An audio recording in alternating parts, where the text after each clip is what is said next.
एक घने जंगल में एक छोटी सी मेहनती चिड़िया रहती थी।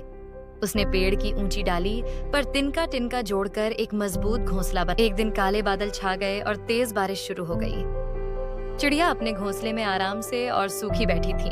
उसी समय एक बंदर पास के पेड़ पर भीग रहा था। वो ठंड से कांप रहा था और परेशान होकर इधर उधर उछल कूद कर रहा था। चिड़िया ने उसे देखकर कहा, बंदर भाई, इतनी बारिश में क्यों भीग रहे हो? तुमने अपने लिए कोई घर क्यों नहीं बनाया? बंदर को यह बात बहुत बुरी लगी। उसने गुस्से में चिड़िया का घोंसला तोड़ दिया। अब चिड़िया भी बारिश में भीगने लगी। चिड़िया चुपचाप नए तिनके जुटाने लगी। उसने शिकायत नहीं की। सीख: गुस्से में किया गया काम सबका नुकसान करता है।